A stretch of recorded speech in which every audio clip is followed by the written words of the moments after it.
এই বন্ধুরা হাই, চলো আবার একটা নতুন ব্লগে চলে এলাম। আমি স্বপ্না মাইতি।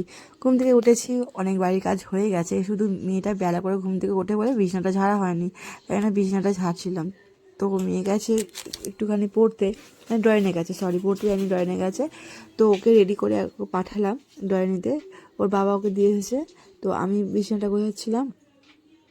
আর মেয়েটা না থাকলে না বাড়িটা পুরো ফাঁকা লাগে, মানে ভালো লাগে না। মেয়েটা থাকলেও অনেক সমস্যা করে, আবার না থাকলেও বাড়িটা যেন কিরকম ফাঁকা ফাঁকা লাগে, মনে হয় যেন বাড়িতে কিছু একটা নেই, নিস্তব্ধ নিস্তব্ধ লাগে। কেন কে জানে, বাড়িটা মনে হচ্ছে যেন কী একটা নিস্তব্ধ লাগে, ভালো লাগে না মনটা। যাই হোক, আমার বিছানা গোছানো হয়ে গেছে, এবার আমি ব্রেকফাস্ট করছি। মেয়েকে তরকারি মুড়ি খাইয়ে দিয়েছি, এবার আমি তরকারি মুড়ি খাবো। মুড়ি তরকারি খাওয়ার পর এবার বাড়িতে কিছু কাজ করার আছে।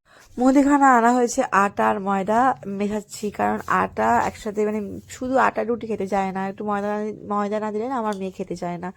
আটা রুটি বড্ড খেতে চায় না, কেন কে জানে, একটু ময়দা দিলে ওর ভালো লাগে, তাই জন্য আটা আর ময়দা মিক্স করে রাখি। তো আমি মুড়ি ঢেলেছি, মুড়ি ঢালতে গিয়ে একটু এমন করে ছেড়েছি ফাটাস করে, আর অনেকগুলো মুড়ি পড়ে গেছে।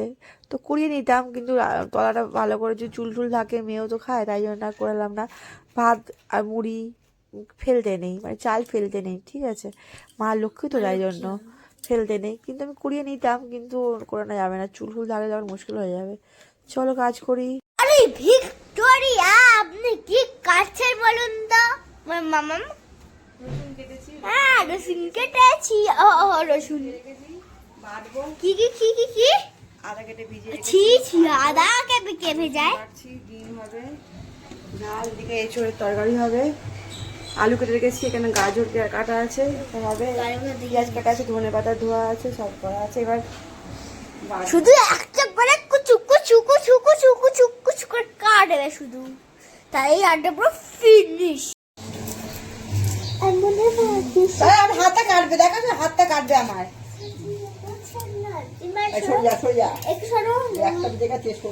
একটু সরো না তোমরা, আমাকে একটু দাঁড়াতে দাও মামার কাছে। হাতটা কাটবে বাবা। বুঝছি। চলো রান্না করে নিই, অনেক বেলা হয়ে গেছে। রান্নাতে করব এঁচোড় দিয়ে চিংড়ি, আলু। আরে বাস, কি ভালো রান্না আজকে হবে। এঁচোড় খেতে আমার খুব ভালো লাগে, তাই জন্য এঁচোড় দিয়ে চিংড়ি দিয়ে আলু দিয়ে আর টমেটো দিয়ে আদা রসুন দিয়ে কষিয়ে রসিয়ে ঝাল ঝাল করে তরকারি দেবো। নুনটা একটু কম হয়েছিল, তাই জন্য মাকে বললাম একটু নুন দিয়ে দাও। আমার হাতটা একটু ছিল বলে তাই জন্য নুনের হাত দিয়ে নিই। তো আমার রান্না হয়ে গেছে। আমার রান্নাতে আজকে হয়েছে চিংড়ি মাছের ঝাল, এঁচোড় আলু চিংড়ি আর ডিমেরও ঝাল, কষা কষা ডিমটা বানিয়েছি। আর সব কটা আর ভাত হয়েছে, আর সব কটা আইটেম আছে। প্রচুর ঝাল করেছি, প্রচুর ঝাল করেছি আজকে। আমার সকাল থেকে ঘুম থেকে উঠে ঝাল খেতে ইচ্ছে করছে, ঝাল খাবো আমি আজকে। তো বাবা মেয়েকে ভাত মাখিয়ে দিচ্ছিলো, ভাতটা খুব গরম, তো বেড়ে দিয়েছি ওদেরকে খাবার, আমি বেড়ে নিয়েছি খাবো বলে। এবার তারপরে মেয়েটা তো সব ভাত খাবে না, আমাকে হাত লাগাতে হবে। আর এছাড়া আমাদের যেদিনকে একটুখানি ভালো মন্দ রান্না হয়, মানে আমার মেয়ের যেদিনকে রান্না পছন্দের মতো হয়, সেদিনকে আমার মেয়ে নিজের হাতে ভাত খায়, মানে পছন্দ করে নিজের হাতে ভাত খাবে। কিন্তু লাস্টের দিকে সব ভাত যখন খাবে না, মানে ওর যেটুকুনি খাওয়ার আয়ত্তে আছে সেই খাবারটা যখন খায় না, তখন আমাকে হাত লাগাতেই হবে। তো এখন বড় হচ্ছে, তো এখন ওর কথা একটু শুনতে হবে, ওকেও নিজে নিজে একটুখানি একলা একলা খেতে দিতে হবে, কারণ মাঝে মাঝে বাচ্চারা একলা একলা খেতে ভালোবাসে, কিন্তু সবটা যখন না খাবে তখন মা একটু হাত লাগালেই ভালো হয়। তো যাই হোক, আমি লাস্টের দিকে হাত লাগাবো, কিন্তু এখন ওকে দিয়েছি প্রথমে খেতে, দেখি ও কতটা নিজের হাতে খায়। তো এঁচোড় খেতেও অতটা ভালোবাসে না, কিন্তু চিংড়ি মাছ খেতে খুব ভালোবাসে। এবার তরকারিটা প্রচণ্ড গরম, ভাতটা খুব গরম বলে আমার কানে কানে বলছে আস্তে আস্তে খাও, হাতে ছাকা লেগে যাবে, জিভটা পুড়ে যাবে, ঠিক আছে, তোমার খাবারটা কেউ খেয়ে নিচ্ছে না, এরকম বদমাইশি করে আমার সাথে, বুঝেছো বন্ধুরা। তো যাই হোক, আমিও খেতে ভালোবাসি, চিংড়ি মাছ খেতে খুব ভালোবাসি, আর ডিম খেতে খুব ভালোবাসি। আমারও যে মনের মতো রান্না হয়েছে, সত্যি বলছে ভাই। আর মেয়ে তো ঝাল লাগছে, তাই জন্য মেয়েকে বলেছি তুই যদি ঝাল লাগে একটা বাটিতে জল দিয়েছি, বলেছি জল দিয়ে ধুয়ে দিয়ে খা। কিন্তু আমরা যে ঝাল খেতে ইচ্ছে করছে বলে আমি আজ ঝাল খাবো, আমার ভালো লাগে না সবসময় মেয়ের জন্য খাবারগুলোকে আওয়ানি আওয়ানি করতে আমার ভালো লাগে না। তো একদিন তো নিজের মতো করে খাবো রে ভাই, জীবনে আর কদিন বাঁচবো। তো সবসময় যদি মেয়ের মতো চলি, তাহলে কী করে হবে। তো একটু আধটু নিজের মতো করেও চলতে হবে, তাই না। তো বলেছি যে জল ঝাল লাগলে জল দিয়ে ধুয়ে দিয়ে খা। তো ওটাই করেছে, ওটাই করে মাঝে মাঝে, যখন আমার ঝাল ফাল খাই তখন ওকে ধুয়ে দিয়ে দিই। তো খাবারগুলো খুব ভালো হয়েছিল, টেস্টি টেস্টি। আর এটা হচ্ছিলো গাজর ভাজা বানিয়েছে, গাজর ভাজা। ভাজাটা একটু বেশি করে বানিয়েছিলাম দুবেলা খাওয়ার জন্য। রাত্রিবেলা খাবো রুটি দিয়ে। তরকারিগুলো সব কিছু বানাই দুবেলা করে, একটু বেশি বেশি করে বানাই। আমি আমার মেয়ে তো খাই। একবেলা তরকারিগুলো বানিয়ে নিই আর রুটিটা রাত্রিবেলা বানিয়ে নিই। আর তরকারিগুলো বেশিরভাগ দিনেই আমি দুপুরবেলা মানে সকালবেলার দিকে করে রাখি, কারণ সকালবেলা করে রাখলে সকালবেলা করে রাখলে রাত্রে একটু সুবিধা হয়। চলো ডিমের কালিয়াটা বেশ সুন্দর হয়েছিল। বেশ ঝাল ঝাল ডিমগুলো না বেশ ভালোই লাগে, ঠিক আছে। মানে সব কিছুর আইটেম আছে, খুব ভালো হয়েছে, খুব ভালো হয়েছে। তো বাবার খাওয়া গেছে, মেয়েরও খাওয়া হয়নি এখনও। মেয়েকে আমি লাস্টের দিকে খাইয়ে দেবো, ঠিক আছে। ও খানিকটা ভাত খেয়েছে, খানিকটা ভাত রেখে দিয়েছে।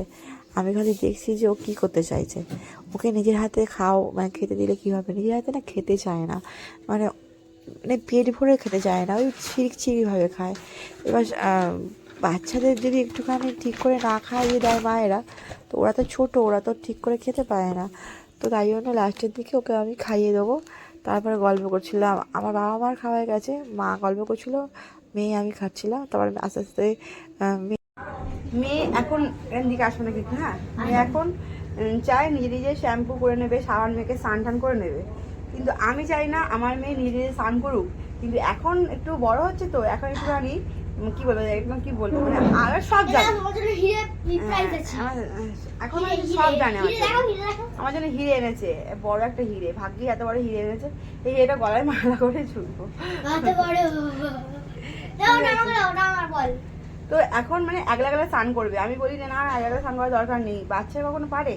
কিন্তু তোর না, ও বড় হয়ে গেছে। পেয়ে দিলে কিন্তু কি সমস্যা, আমার চাইছিস দরজা লক করে দেবো এলাম। দাদাই ওকে, ও দাদার সাথে একটুখানি পিছনে লেগেছে, দাদার পিছনে লেগেছিল, দাদাই ওকে দরজা লক করে দিচ্ছিল। ও ভয় পায়, ওকে না মারধর করতে হয় না, খালি একটু দরজাটা বন্ধ করে দরজাটা লক করে দাও। দরজাটা বন্ধ করতে হবে না, খালি মেন দরজাটা একটু বন্ধ করে দাও, খালি ঘরে ঢুকিয়ে দরজাটা লক করে দাও। ও ঘরে থাকবে, ওরকম ছুঁচো আলচোলা যা টিকটিকি যা আছে কামড়ে দেবে। ও সেই ভয়তে না দুষ্টু যখন করে, আমরা এই ভয় দেখাই, দুষ্টুটা একটু কম করে যায়। চ স্নান করবি, চ। এ ভগবান, একলা দেখো, দেখি একলা এই শ্যাম্পু ট্যাম্পু মাখতে বাবার একটা দিন তো ভালো করে জালি দিয়ে ঘষতে হয় ভাই, জালি দিয়ে ঘষতে হয়। জালি দিয়ে ভিজে দিয়েছে, আমি পুরো ভিজে গেছি। হ্যাঁ শুকনো যে জামাই গেলাম নাইতে, পুরো ভিজে গেছি। দুটো গামছা, এই একটা গামছা ভিজিয়েছে, এই একটা গামছা ভিজিয়েছে, দুটো গামছা ভেজাবে, এরকম ব্যাপার। আমার মেয়ের চুলটা না বড্ড কোচকানো কোচকানো, তো তাই জন্য ও তো মাকে ক্লিনিক প্লাস মাখতো, আমি ক্লিনিক প্লাসটা মাখা বন্ধ করে দিয়েছি। এই কারণে ওর চুলটা বড্ড রাফ হয়ে যাচ্ছে, চুলে ঝোট পাকাচ্ছে, চুলটা বড্ড ছিঁড়ে যাচ্ছে, চুল নিয়ে বড্ড মানে অসুবিধা হচ্ছে। তাই জন্য দোকানে বলে ওর জন্য একটা শ্যাম্পু কিনে এনেছি আমি। শ্যাম্পু, একটা কন্ডিশনার, ওর মানে বাচ্চাদের কন্ডিশনার, বাচ্চাদের শ্যাম্পু, বাচ্চাদের একটা সিরাম আর একটা বডি ওয়াশ এনেছি ওর জন্য। কারণ ও ছোট থেকে না নর্মাল আমরা যেই মার্গো মাখি, ও মার্গো মাখে। আমরা ক্লিনিক প্লাস মাখি না, আমি ক্লিনিক প্লাস মাখি শ্যাম্পু, ও ক্লিনিক প্লাস শ্যাম্পু মাখে। তো ওর জন্য চুলটা বড্ড রাফ হয়ে যাচ্ছে, ঠিক আছে। ও তাই জন্য আমি সব ওর জন্য কিনে এনেছি এক্সট্রা করে এইগুলো। আর ও রেগে যাচ্ছে এই কারণে, মানে ও মানে আমার পেছনে সবসময় লাগে, ঠিক আছে। ও আমাকে যেটা বলছিল আমি তাই এটা আনানি করছিলাম। আর ও সিরামটাও একলা একলা মাখবে, তাই জন্য আমি রেগে যাচ্ছিলাম যে সিরামটা একলা একলা মাখা যাবে না। মানে মাখতে দিলে হয় খালি নষ্ট করবে, সব কিছু নষ্ট করবে। আর সব জিনিস না পয়সা দিয়ে কিনতে হয়, যেহেতু আমার খুব গায়ে লাগে, এটা হচ্ছে কথা। অনেক কষ্ট করে পয়সা জমিয়ে মেয়ের জন্য, মেয়ের পিছনে যেন খরচা করি, অনেক কষ্ট করে খরচা করি, আর অনেক কষ্ট করে পয়সা জমিয়ে খরচা করি। তো যাই হোক, আমার মেয়ের সব পাট চুকিয়েছে, এবার আমি জামা কাপড়গুলো কেচেছি। মেয়ের কটা কাঁচা হয়েছে, আর আমার মেয়ে তো এই জামা মানে পরে তো এই জামা খোলে। এরকম সারাদিনে যে কতবার যে আমায় কাচতে হয় যে তোমাদের কি বলবো। তো জামা কাপড়গুলো মিলছিলাম। আর কদিন তো ওয়াশার মেশিনটা খারাপ হয়ে গেছিলো, হাতেই কাচছিলাম। এই কদিন ওয়াশার মেশিনটা সারিয়েছি, তাই জন্য একটু বাঁচোয়া, তাই জন্য হাতে কাচতে হয়নি, ওয়াশার মেশিনে কেচেছি।